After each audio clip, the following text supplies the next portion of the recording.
A lot of Bitcoiners right now are down in the dumps. I'm fired up. What timeline would you rather be living in than right now? Bitcoin's better than gold. Bitcoin will be the money because I think it just outcompetes every other money, pound for pound. But the biggest bidders of Bitcoin right now are ETFs and corporations like Strategy or 21. Michael Saylor can plow $1 billion a week into Bitcoin, and Bitcoin can absorb that no problem. $1.5 to $2 trillion asset, no problem. When the amount of currency in the market starts to exceed and outgrows the amount of stuff people are buying, well then, there is inflation when priced in the currency. It's one giant Ponzi scheme. Why is the United States talking about bailing out? Why are markets reacting to this? Our entire financial system is based on paper claims. We had built this entire financial system on trust, on promises, and on paper. Wake up. It's over.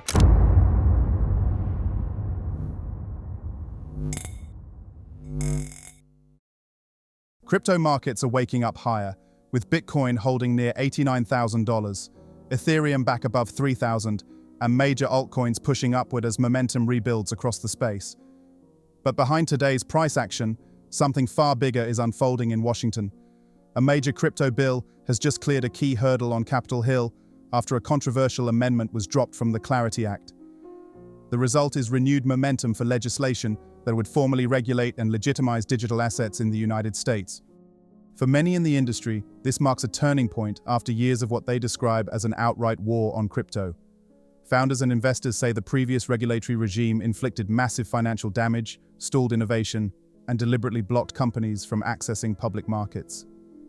Under the current administration, optimism is returning, with promises to position the US as the global capital of crypto through clearer rules and a level playing field.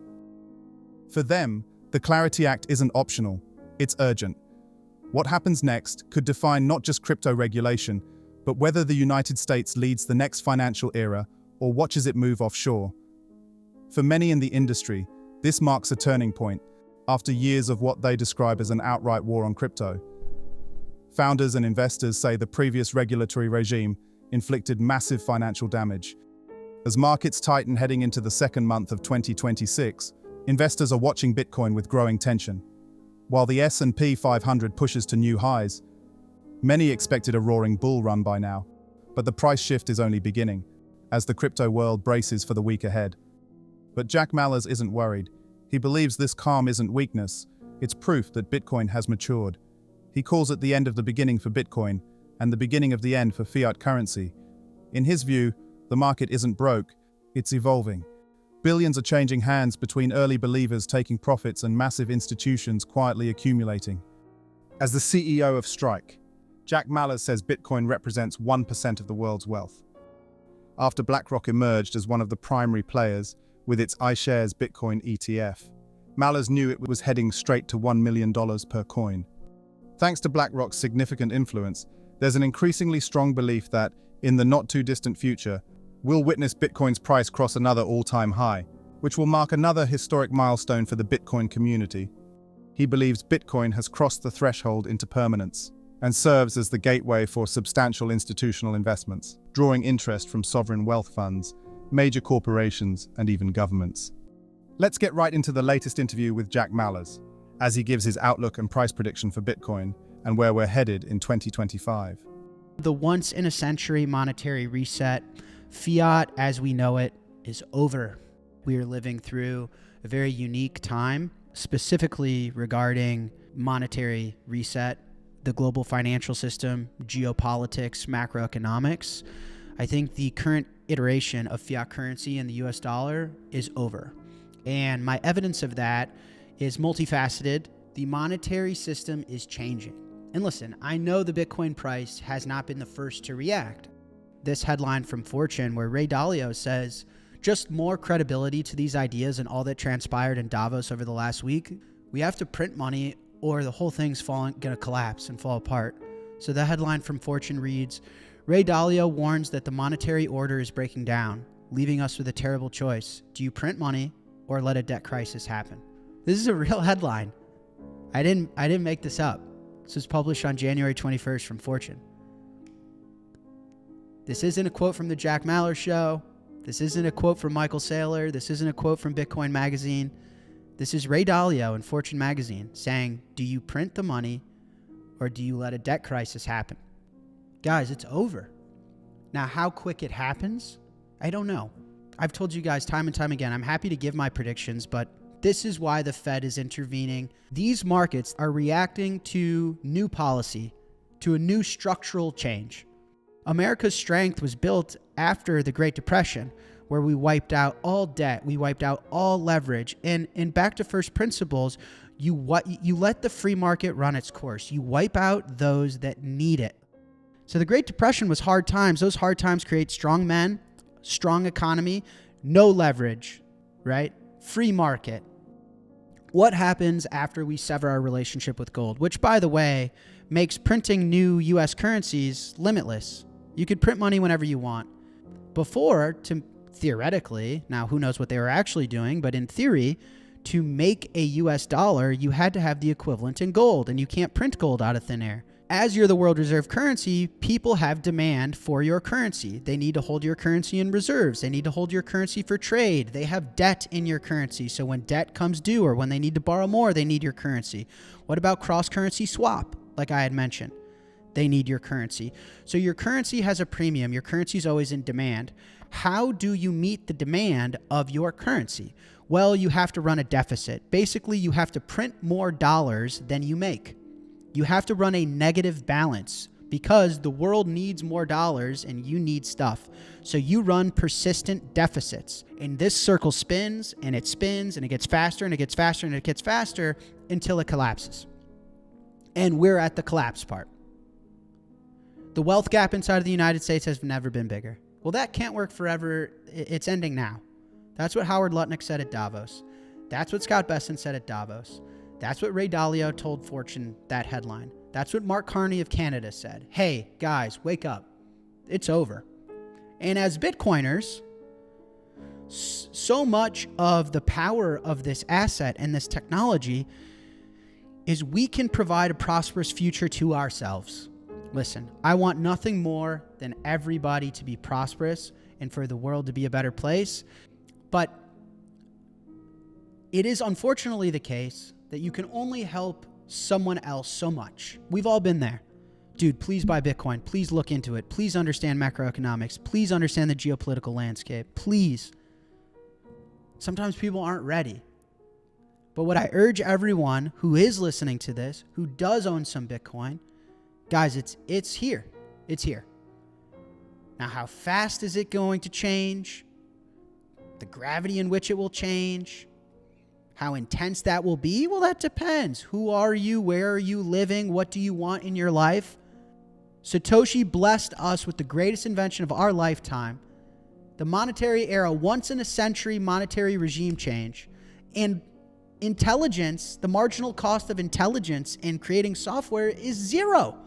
When the United States creates this world reserve currency system of the US dollar, it hyper-financializes. Our greatest export is the dollar and financial instruments. Bitcoiners will recognize this as not your keys, not your coins. Institutions have gold and silver exposure, but through futures, through paper contracts, they don't hold physical gold. They don't have physical silver. Welcome to the real world. Welcome to the show. All these paper claims need to be physically settled. Whoops. We don't have all of the gold and all of the silver that back your paper claims. The ongoing adoption of Bitcoin by governments, institutions, and media signifies a broader recognition of its value. However, Mallers asserts this journey is just beginning, comparing the initial years to the current widespread interest and investment, with a giant spotlight on Bitcoin ETFs. Mallers highlights this being a significant development in the financial ecosystem. He also suggests that BlackRock, under the guidance of Larry Fink, leads the charge in obtaining regulatory approval for Bitcoin ETFs. Moves like this, he contends, will underscore Bitcoin's enduring relevance as an asset and its potential as a hedge against currency devaluation. The before financial system, all you needed was financial exposure. You didn't need the real thing. Cash settled, no delivery. So you repatriate the money that you're getting, the dollars you're getting, in something else. For the longest time, it was US debt. So the US prints dollars, gives it to us, we take those dollars and we lend them back into the United States. And it's this, obviously, the way I just explained it, which is just the flat out truth, it's a perpetual motion machine that ends up collapsing, which is what we're living through right now. What's another way of saying that? Don't sell your US debt. Don't sell your US stocks. Don't crash our markets. Don't do that. We will just print dollars so that you don't have to. We will steal the time and energy and wealth of the American people and those around the world holding dollars by diluting them, by debasing them. You don't sell your assets. That's what's happening. Because as a Bitcoiner, I've been in Bitcoin for over 10 years. I've been in Bitcoin for a very long time. Late 2012, early 2013. That's how long I've been in Bitcoin. Okay? I dream of these days. They're real now. We're moving away from sovereign debt. The US is done being the world reserve currency, at least in its current status. I'd be shocked if politicians admitted to what I'm saying in plain English. That's great. Let gold absorb the sovereign capital. Let it. Bitcoiners should not be upset by this. We should be celebrating this. We are entering a neutral reserve era. The free market will elect the winner. Lower your time preference. Be confident in what you own. Bitcoin's fine. Guys, gold was 10 to 20 times bigger than Bitcoin, and it itself can't even absorb the amount of demand. Where is Bitcoin going? Bitcoin is going to be the reserve asset for all of us. Bitcoin's going to be the reserve money for all of us. I pray and I hope that I'm alive for hyper-Bitcoinization. I would love nothing more out of my Bitcoin career than for that. Truly. As long as we get to hyper-Bitcoinization, Bitcoin solves for all monetary use cases. We're on Bitcoin's time. Bitcoin isn't on our time. Time and time again in my career in Bitcoin, what I've seen is people think Bitcoin cares about them. Bitcoin cares about their business. Bitcoin cares about their time preference. People have come and said, I need Bitcoin to be faster. I need Bitcoin to do this. I need Bitcoin to go up. I need Bitcoin to stop crashing. You're welcome to ride Bitcoin's ride, but Bitcoin's going on its own time, at its own pace. And you're either okay with that or you're wrecked. So where are we today on Bitcoin's ride right now? I'm overgeneralizing slightly, but what I would say is Bitcoin is not competing with sovereign paper. It's not competing with US treasuries. It's not competing in that market right now. It's just not. It's not big enough. It's not. We're getting there. We got the ETFs. We're growing. We're getting there. There's a literal strategic reserve from the United States of America. We could pass the Bitcoin Act and be on our way to owning 1 million Bitcoins as a country. We are getting there.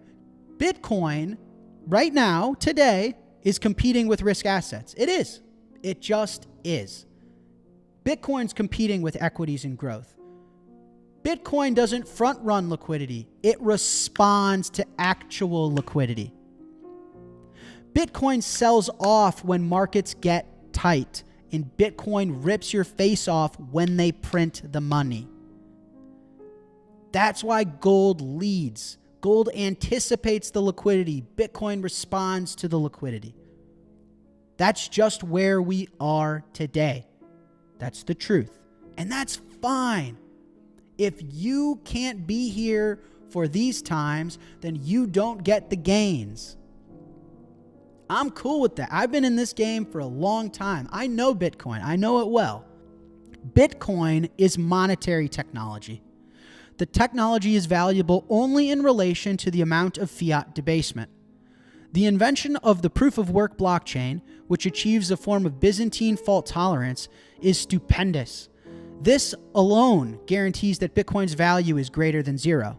But for Bitcoin to be worth close to 100,000 United States of America dollars requires continuous fiat monetary debasement. Bitcoin's asymptotic rise directly results from an explosion in the supply of dollars post the 2008 global financial crisis. Jack Mallers challenges the conventional economic metrics, asserting that these metrics are often manipulated to paint a specific narrative, like labor statistics and inflation figures. The ongoing adoption of Bitcoin by governments, institutions, and media signifies a broader recognition of its value. However, Mallers asserts this journey is just beginning, comparing the initial years to the current widespread interest and investment, with a giant spotlight on Bitcoin ETFs. Mallers highlights this being a significant development in the financial ecosystem, selectively measured to create desired effects rather than reflecting the true state of the economy. In this context, Bitcoin emerges as an alternative, detached from the manipulations of the conventional economic sphere. Mallers also highlights that established corporations like Apple, Amazon, and Google will use their established relationships acquired over decades to swiftly acquire substantial amounts of Bitcoin through a spot ETF, bypassing the cumbersome processes involved in procuring the actual commodity. This disparity underscores the transformative power of cryptocurrencies in traditional financial institutions. Michael Saylor underscores the importance of embracing digital currencies as the economic landscape is changing rapidly, and urges investors to leverage Bitcoin's potential to secure a more prosperous financial future. What do you think about the latest interview with Jack Mallers? And how do you think Bitcoin's trajectory in the coming months will impact the crypto market and the world of investing?